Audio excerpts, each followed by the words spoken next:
Satu di antara tiga orang pelaku penembakan airsoft gun yang melukai sejumlah sopir truk di ruas jalan tol Surabaya Sidoarjo dan tukang sampah di Wiyung Surabaya rupanya masih berusia di bawah umur. Berdasarkan catatan penyidik Subdit 3 Jatan Ras di Treskrimum Polda Jatim, tersangka berinisial ABH itu berperan sebagai eksekutor penembakan yang duduk di bangku penumpang sisi tengah mobil. Kemudian tersangka lainnya yakni NBL 20 tahun berperan sebagai sopir mobil Toyota Avanza dan pemilik sebuah airsoft gun. Terkait hal itu informasi selengkapnya akan disampaikan langsung oleh rekan wartawan Tribun Jatim. Luhur Pambudi silakan untuk laporan lengkapnya. Oke, baik Adila. Jadi satu di antara tiga orang pelaku teror penembakan airsoft gun yang melukai sejumlah sopir truk di ruas jalan tol Surabaya Sidoarjo dan tukang sampah di Kecamatan Wiyung Kota Surabaya ternyata berusia di bawah umur atau masih bocil. Berdasarkan catatan dari penyidik Subdit 3 Jataras Ditreskrim Polda Jatim, para tersangka itu berinisial tersangka NBL 20 tahun warga Jemur Wonosari, Kecamatan Wonocolo, Surabaya, yang berperan sebagai sopir mobil Toyota Avanza sarana aksi penembakan dan pemilik sebuah airsoft gun. Kemudian tersangka JLK 19 tahun warga Surabaya berperan sebagai eksekutor penembakan yang duduk di bangku kiri sopir dan juga pemilik senjata airsoft gun. Dan terakhir merupakan tersangka yang berstatus sebagai anak berkonflik dengan hukum atau ABH yang sengaja tidak disebutkan namanya oleh penyidik. Namun si ABH tersebut berperan sebagai eksekutor penembakan yang duduk di bangku sisi tengah mobil dan juga dinyatakan sebagai pemilik senjata airsoft gun dan melakukan penembakan. Untuk mengenai asal senjata, kemarin Direktur Ditreskrim Polda Jawa Timur, Kombes Pol Toto Suharyanto, para tersangka memperoleh senjata tersebut dari berbagai cara, mulai dari membeli melalui toko online marketplace Tokopedia seperti yang dilakukan oleh tersangka NBL hingga merogoh kocek sekitar 5 juta rupiah. Kemudian ada juga yang dibeli dengan cara tukar tambah barang seperti yang dilakukan oleh tersangka JLK yang ternyata membeli dari seorang temannya berinisial KNN seharga 7 juta rupiah dan menukar tambah lampu mobil.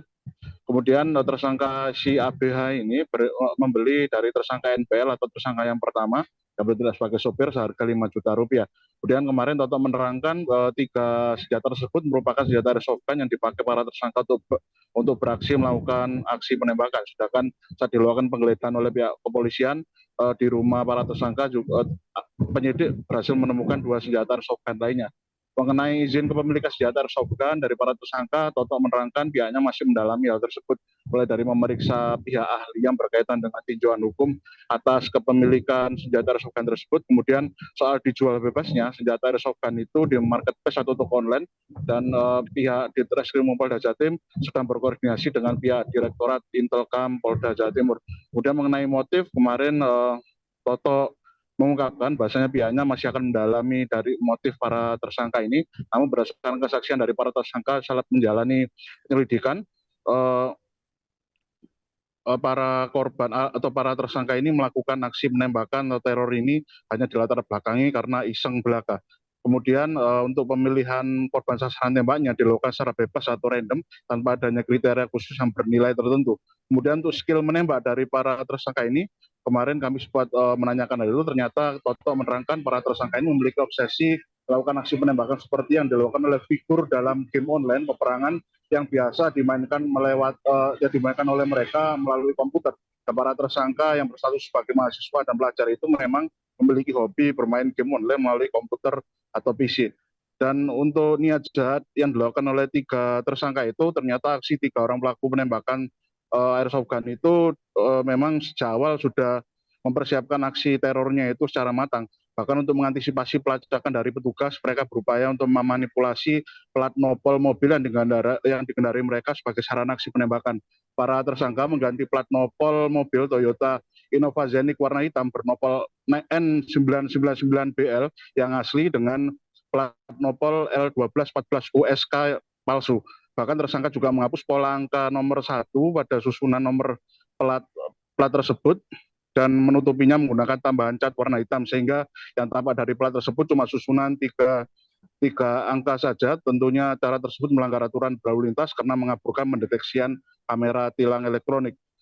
Kemudian mengenai pasal yang dipersangkakan kepada para tersangka. Para tersangka dipersangkakan dengan pasal 170 KUHP, subsidiar 351 ayat 1 KUHP, junto pasal 55 KUHP, junto 64 KUHP, dengan ancaman hukuman kurungan penjara maksimal 20 tahun. Dan untuk pengakuan tersangka, kemarin tersangka JLK sudah memberikan pengakuan saat diinterogasi oleh Kabid Humas Polda Jatim, Kombes Pol Dirmanto, bahwasanya aksi yang dilakukan oleh mereka atau dirinya ternyata hanya dilatar belakangi oleh upaya keisengan semata untuk melakukan penembakan yang pertama ditujukan untuk menembaki body drone yang ternyata tidak disadari ya berdalih ternyata mengenai wajah ataupun tubuh dari para korbannya. Demikian reportase kami, Adila, kembali ke studio. Baik, terima kasih untuk informasi lengkapnya. Silakan bertugas kembali. Tribuners, wartawan kami telah menghimpun wawancara bersama Direktur Ditreskrimum Polda Jatim, Kombes Pol Toto Suharyanto. Berikut untuk tayangannya. Pertama saya bekerja, siang hari ini alhamdulillah kita bisa laksanakan rilis sesuai dengan yang disampaikan oleh Bapak Kabid Humas tadi. Yang pertama, bahwa laporan ini kita terima di tanggal 22 Mei 2024 dengan korban ada 4 orang. Kemudian peristiwa saya sampaikan. Peristiwa pertama di hari Minggu tanggal 19 Mei 2024 itu ada 2 korban dan 2 TKP. Pertama pukul 01.05 di Jalan Tol Surabaya, Tanggungangel, kilometer 758 dengan korban atas nama AR, dari luka di bibir dan 1 luka pelipis kiri. Modus selanjutnya adalah penembakan dilakukan oleh tersangka. Download Tribun X sekarang, menghadirkan lokal menjadi Indonesia.